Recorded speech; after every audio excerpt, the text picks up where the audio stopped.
एक पर्वत के ऊपर एक बड़ा वृक्ष था। उस वृक्ष पर एक पक्षी रहता था जिसकी बीट भूमि पर गिरते ही हमेशा सोने में बदल जाती थी। एक दिन एक शिकारी उस स्थान पर पक्षियों को पकड़ने आया। उसके देखते देखते पक्षी ने बीट भूमि पर गिरी और सोने में बदल गई। शिकारी आश्चर्यचकित रह गया और उसने अपने मन में सोचा, मैं तब से पक्षियों को पकड़ रहा हूं जब मैं एक छोटा बच्चा था, किंतु मैंने कभी भी किसी पक्षी की बीट को सोने में बदलते नहीं देखा। उसने किसी भी प्रकार उस पक्षी को पकड़ने का निश्चय किया। अतः उसने वृक्ष पर जाल लगा दिया।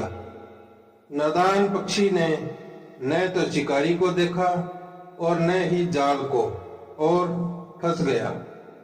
शिकारी ने उसे जाल से निकालकर पिंजरे में डाल दिया, किंतु शिकारी ने सोचा, यदि राजा को इस अजूबे के विषय में पता लगा तो वह निश्चित ही पक्षी को मुझसे ले लेगा।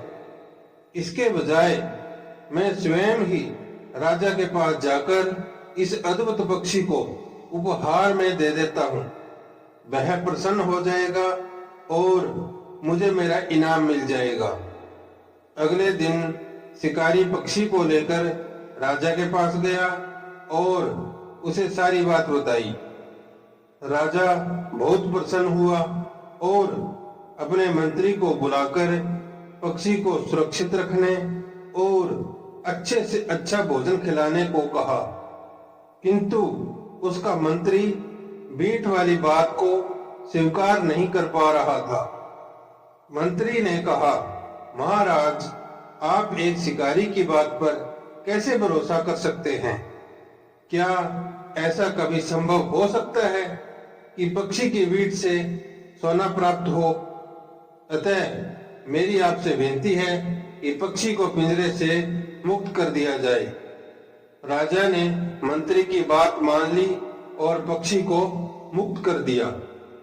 जैसे ही पिंजरे का द्वार खुला, पक्षी निकट के दरवाजे पर जा बैठा और उसकी बीट नीचे गिर पड़ी।